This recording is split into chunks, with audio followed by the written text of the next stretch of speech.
I was told not to forget to speak up, but if I don't, yeah, please give me like a wave. Oh yeah, I'll come closer. First, I just wanted to thank Steph for the story. It was so touching. I had tears in my eyes, like hearing it. Thank you, Steph. My name is Aleksandra.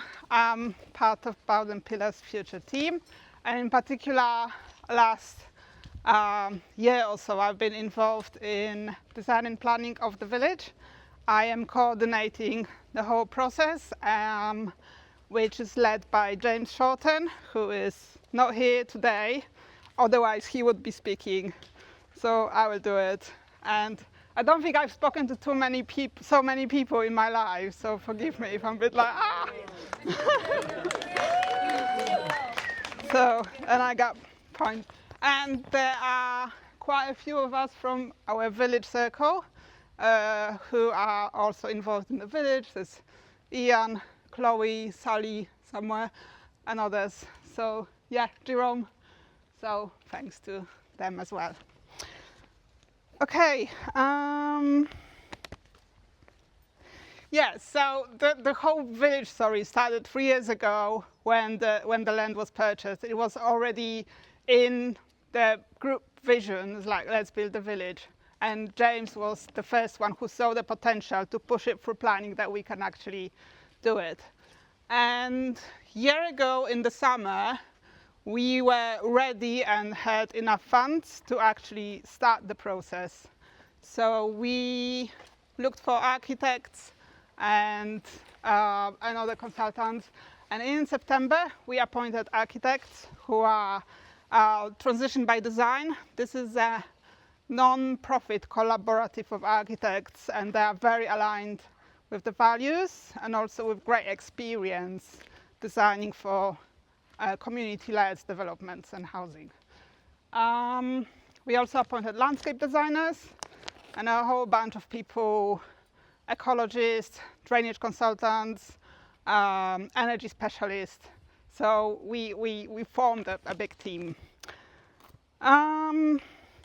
We started from surveying the land. So on top of topographical survey, we did ecology survey. So ecologists came and were looking for all non-humans on site, which actually led us to change of plans, because we were initially planning to build the village here, but also then in the back on the north side. But it turned out that there are bats and bats corridor, so we had to shift the plans a little bit. We also had ground surveys, so there are big machines drilling into the ground, checking for contamination and for what the ground can hold in terms of foundations and stuff. And we also had tree surveyor on site, checked every single tree and measured, so we got all planned. Back in autumn, we started co-designing process. We call it co-designing because we find it is different from typical how we design architecture. I've been architect for years, so I know how it works. You write the brief, hand it over to architects, they do a work, and then come back with a proposal. But we did it differently. We sat with architects in one room with tracing paper, pens, and it was really great process with like co-designing and designing with them. We also had public workshops and open days back in November. Maybe some of you been there, and everyone could have the say of what we want from the village, from community, and what people imagine.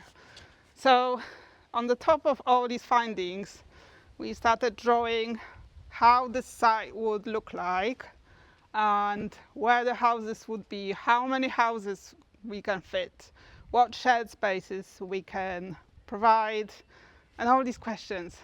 So right now we're ready with a draft site plan with some sketches of the houses, and we also have preliminary energy assessment or an idea how the energy would work, drainage, transport, and everything that is needed.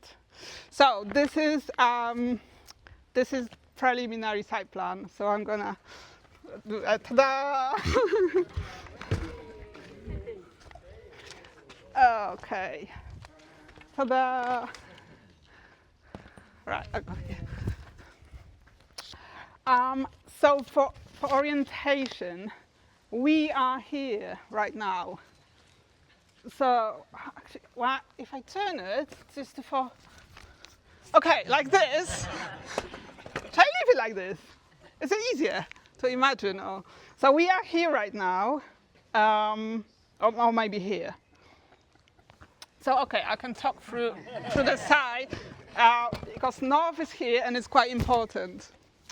So what has been decided is that the village will be built on existing hard standing of the farm. So we're not building on the farmland and in the woodland. And this is the space where ecologists said this is valuable woodland, so we call it sanctuary. So, what do I have here? Right, access to site is where we have existing access. So this is where we met initially, but all the cars would be turning here, and this is the main car park for the village. The idea is that residents and visitors will leave their car here and walk to the village. So the village is designed for humans, not for cars, like everywhere else. But of course, there is an access for emergencies, for deliveries, and for those less able who need to drive closer to their homes. So there are spaces here. Homes. There are 50 homes exactly around here, and they are designed, I don't know if it's very visible, in 3 neighborhoods. So this is one neighborhood. It forms like a little kitchen table family where people can meet in the middle, have shared meal, and just looking after each other's kids. So this is the first neighborhood. That's the second one. And here is the third one. In the middle, there's village green. So this is the heart of the village. More about homes.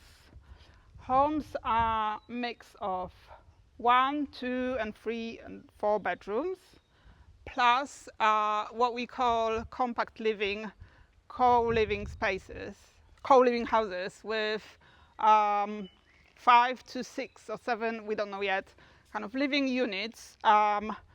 It's like a size of a tiny house with also shared spaces for our residents, which would be designed for co-living from the start. It wouldn't be like a family house that happens to be a co-living space. So this is our response for a massive interest in tiny houses. However, it turned out that it's not viable. We just, as much as you want, we can't deliver tiny houses for various reasons. Materials for the houses. We are aiming to build from natural materials, but it's not yet decided if it's timber, hempcrete, or any others. But we will be avoiding concrete anywhere where possible. Shared spaces. This is important.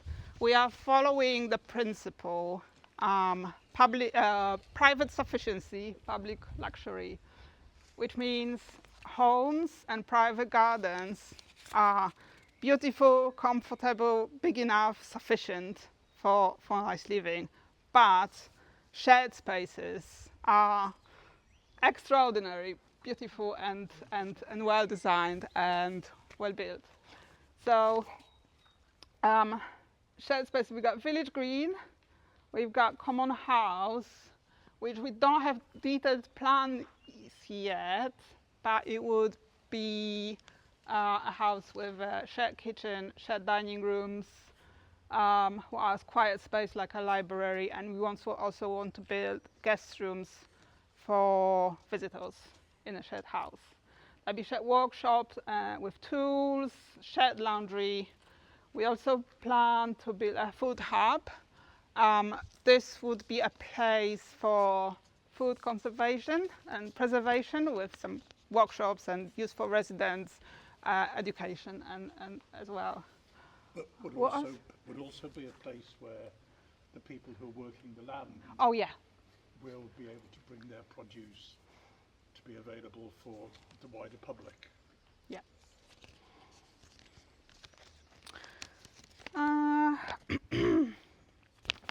Oh, there was loads of discussion about bins and recycling.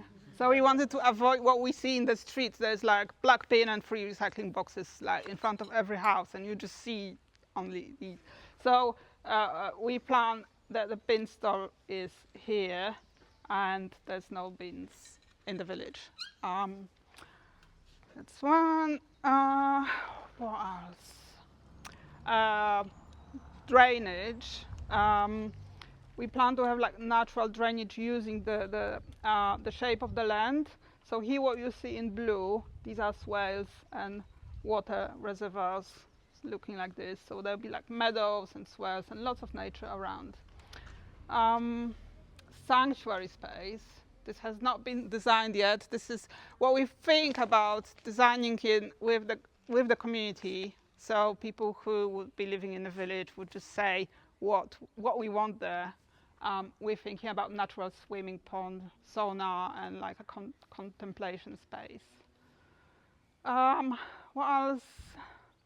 Homes aiming for 50% affordable homes, which would be mix of affordable purchase, which is below market value, and affordable rent, which would be most likely in cooperation with local authorities. So we don't know yet how the allocations would work. This is still in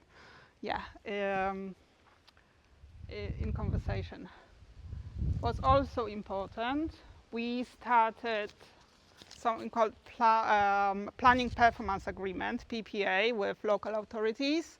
That means that we are in conversation with planning officers as we go, rather than surprising them with the end product. So that means it is safer. So if they have some comments, we can take them on board early on, rather than redoing all the whole thing. That's it on my bullet point list. And as we have other village team members here, they will help me to answer any questions. So I've got a couple of other things. Oh yeah, come on. Yeah, so I just want to say that was a beautiful presentation. Yeah. Thank you.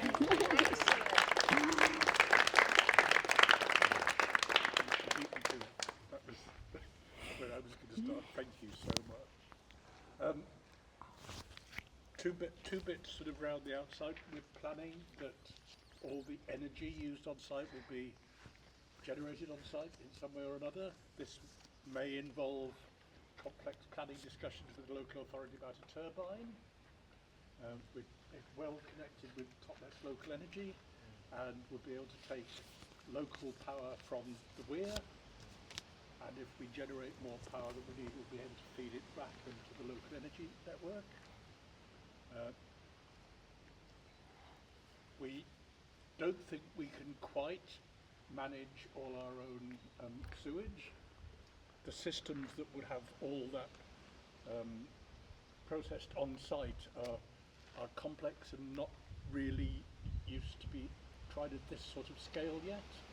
So we're probably going to have some sort of septic tank version, but with all the drainage going back down in that direction to the lower ground, which is less useful for agriculture.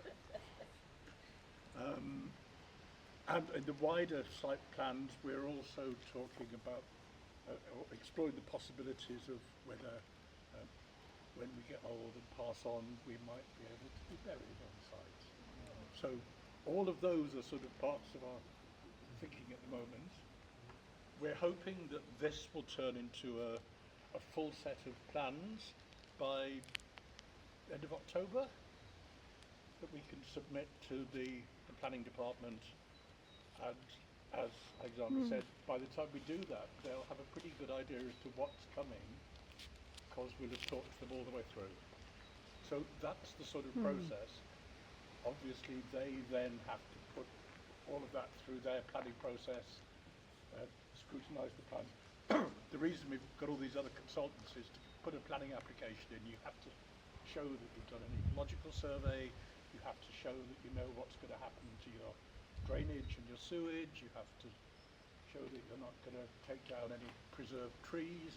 So all this work that's going on now is all building up to the planning application. Shall we mention about the funding for planning? Shall we mention about the funding and fundraising? We could, yes. So you may have seen if you're on our mailing list, and I hope you all are, and if not, please go on. That we've been trying to raise some money to finish the funding for the planning application. We're doing pretty well on that. We've had lots and lots of support. And this is just to make sure that to get as far as that point, we've got the money to pay our architects and to pay the planning fee and so on. If you haven't seen information about that but would be interested in helping, then please talk to me or Jerome or Sally, who are involved in that sort of funding side. After we get planning permission, we think, touch wood, it will be easier then to talk to people who actually want to live there and ask them to put down payments down, which will then keep the project going. I should just say, having spent so much time concentrating on the physical plans, our attention now is going to shift onto how it's going to work, how we can decide amongst the people who are going to live there, who else is going to join us. The majority of people who are involved in the project have hopes of living in the village, so most of them, I'm not one, I live next door, in Bowden House, and I'm not planning on moving. But most of the people who are involved in running this also have plans to live there, so they're trying to make decisions around this and around the gateway criteria and so on, knowing that that's hopefully for them going to affect their future lives. But we're beginning to gather that wider group of potential villagers over the next few months to help to shape that.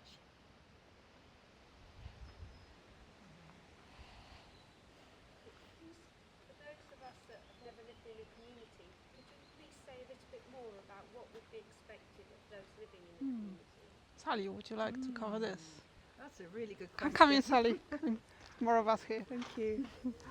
That's a really good question, and one of the tenets of living in this community is that we will be an eco-village, and so the idea is that I think within 5 years of the village becoming populated is that we will have a carbon footprint of around 5 tonnes per person. So, and we're aiming to design the village so that that's easy, but one of those, so that will then begin to inform the gateways that we're asking people to step through if they're interested in coming and living here. For example, sharing cars, sharing electric cars, so maybe you wouldn't have your own car. There's questions about pets. There's lots of questions that we are right now talking about and finding answers, well, living the questions. One of our missions is to live the question rather than to know the answer. And the answers will come through being with the questions, which we're hoping to discuss in community. So that's not probably a very, but the idea is that we will have, we have a set of founding agreements for the whole project, which are going to be, at some point they'll be on the website, won't there? So you can look at things like that. We'll have a set of values and for the project, and there'll be a set of values for the village. And then there'll be specific gateways that we're asking people to consider walking through or crawling through or jumping or dancing through when they to decide whether it's for them, whether it's for you. Yeah. Can I do a quick public service announcement? Yeah. Yeah, sorry everyone. With one of the people that live on the farmhouse has just arrived with his caravan, and there's a vehicle parked where he needs to be. So his caravan's sort of on the road. It's M114CRP. Could you? Thank you. Thank you. Sorry. I've got a question. Either side of the village on the plan there, you've got farmland. Is there a plan for who's farming? For what farming? Who? Not yet. The first phase, which is a bit further away, over towards Bowden House and It's like about here on the plan. no, it's about there on the plan somewhere. We have split into smaller plots, doing a number of different horticultural things. Justin is one of them, is on one of the plots. Dave and Laurie are going to be on another one. So it's all associated Yeah. rather than leased out. Yeah. Okay. But what we haven't done is to look at this big field here and this big field by the bungalow until the village is sorted out, because they're so much closer to the village. We need to build in 4 or 5 acres probably for a market garden, so that the village can grow most of its own food, which therefore reduces household carbon footprint, because you don't have to buy stuff in. And until the village shape is finalised, and how much of that land we're going to need for drainage or for a wind turbine or whatever, we didn't want to go into dividing up those areas, but that's what it will be. And part of the deal with the people who are farming there is that they will be providing good food, good nutritious food to feed the villagers, and in exchange we'll give them a sort of market of 100, 150 people living right on their doorstep. This is amazing, thank you so much. You said about the kind of top end being like family kind of dinners and stuff in the middle. With the other 2 clusters, do you have ideas for what they might be themed, their own kind of activities as well? Or? I think I have about like family table in the concept of the size of it. So each of these will form some kind of family, but it's not that we decide, okay, families go here and young people go here, because then 15 years after it's completely different.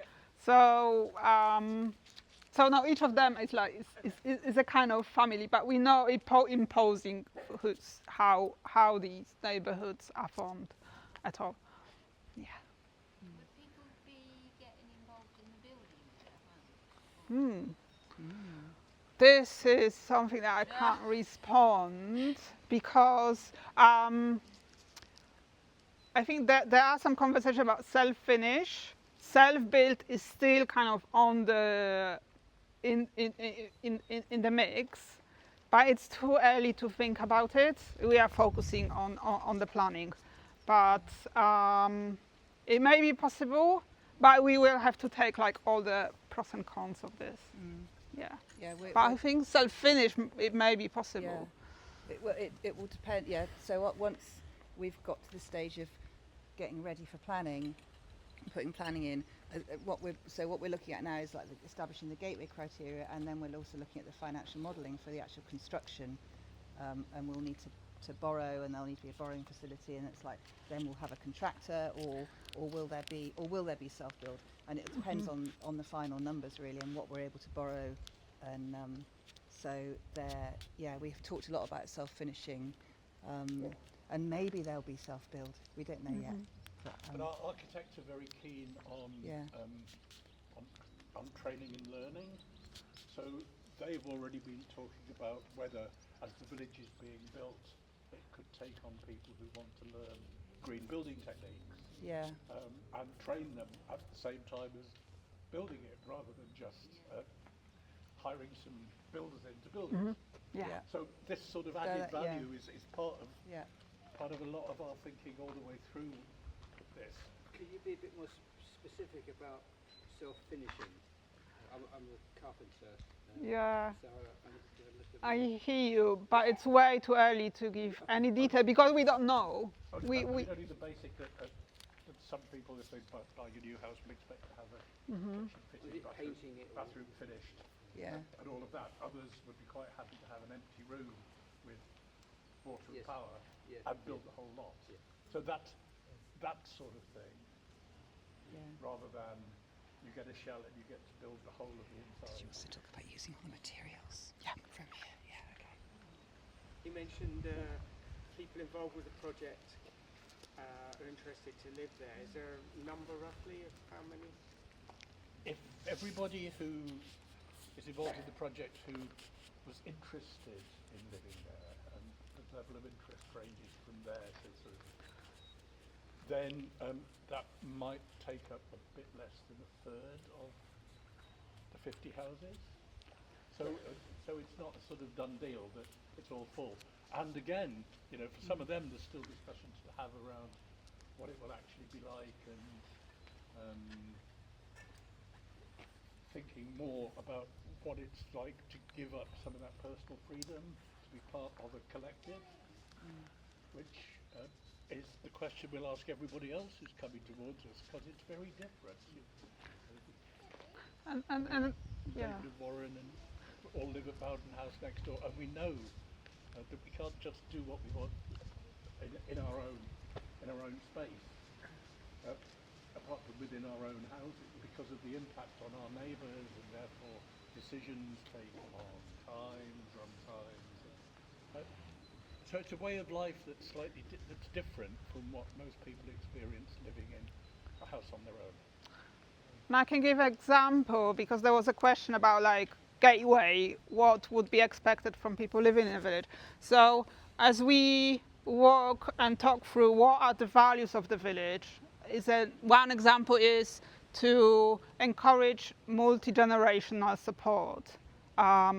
But how in practice, so there would be like a value, it's like we want in the village to support elders and children and support each other and welcome everyone in the village, but how exactly it will be done, that is up for villagers. If they set up like okay, teenagers help elderlies with tech, and elderlies help young mothers to look after children, and it's like, how do they organize? It's up to the people who will be living in the village, but the base is there. So we are identifying these points, what are the values of the village right now, which we soon want to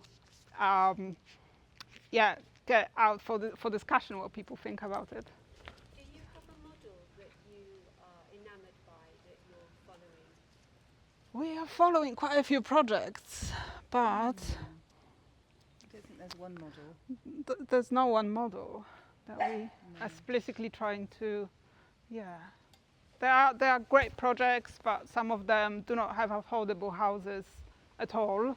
So they operate on different budgets, and there are some projects that are completely like from the ground, but they are less kind of impacted by planning policies. So it's all different. We've looked at projects in the UK, and we're also part of a community called Eco Restoration Communities in the Netherlands. So there is, and the idea is that we're not a little closed community thinking that we can work out how to do it ourselves. So we're looking further afield, and also hoping that what we learn and the questions that we live, that then they can be helpful for other communities and maybe other farms like this to be, There's other intentional communities in Britain and around the world. It's given some of those networks, but the idea that we're starting from scratch and combining farming, nature and community from the start is something that we haven't found much of elsewhere. Often people have bought a big house and are taking over the farm and are looking after nature, but they're stuck with a big building that they've inherited from previous generations. Others have built something that's been mainly around the housing and have sort of spread out into nature or into farming. The difference is trying to get all of them in there from the beginning, like the three strands of a single rope. Laura? What I can hear though, that governance would be sociocratic, About our sociocratic circles, how we work. Yeah. Should we say something about it? In general, Bowden Pillars project, we work in sociocratic circles. That means we don't have a boss and hierarchy, and all what most of organizations and corporates. How it works, we identify areas that need work, like we got village circle, we got farmland circle, nature circle, and also working groups that work with all the circles on specific task, like storytelling and comms, legal and finance. What it means, it feels like everyone is welcome, and I personally, I had long history working for corporates, and being in this project is such a different experience that I just don't imagine going back. So it doesn't feel like work. Yeah. And how we make our decisions within the sociocratic governance structure is that that somebody puts, if we have a proposal that's put forward, then we go around, we sit in a circle and we go round the circle, and everybody gets a chance to ask questions so they understand. And then by hearing other people's questions, then we all understand more, and then everybody has a chance for comments. And again, we learn from what we hear, and we then are able to be changed by what we hear rather than just have our own ideas. And then once we've gone through that process, then we'll what we call testing for consent, and then we'll ask if anybody has an objection. And objections are really welcome. So it's not like, oh, she's being a real pain again with this objection. They're welcome because they then inform the final decision, and then we then go around again and try and meet that objection. And the idea is that you come to a point where there are no objections. It might not be everybody's preference, the decision, everybody's favourite, but it's like there's no objection, so let's do it. And yeah, that's how we've run run the organisation. Even our board is part of that, and it may well be how we run, or how the village is run. But again, that will be up to the villagers. So, but it's something that we've got practice with now, and we really like. Yeah. So I don't remember we had single voting, because everyone goes through Socratic process rather than voting. And but we have there is an election process. Anyway, I could talk Okay, a long time. I'm not going to. But if anybody's got any questions, then that, though, yeah. I think one of the key threads that runs through all of this is working collaboratively with each other and hearing other voices. And whether the village adopts sociocracy as a way of doing that, or whether it finds another way of doing that, that's just so important to us as a project, to work in this different way that allows everyone or everyone who has an interest to be able to be involved. So I think that will be, one of the things that will be common between the project and the village, about the way in which it takes decisions. It may just not have sociocracy as the working model, but it could well. Yeah. that's a question. You say farming. Does that mean that you'll be open to animals being farmed as well, in terms of farming animals, or is this vegetarian, vegan, or? Discussion that's going on at the moment. Yeah. Probably heading away from farming animals to eat them. But to have them on the land to help. Whether we have them on the land. There's also, you then get to that sort of crossover point that says, what about eggs? And And that's the last thing that we talked about when we talked about this about 4 or 6 weeks ago. And we sort of got to that point of not deciding, but knowing that there's issues either way. And, so at the moment, Apricot Centre are still using the two big fields and the farming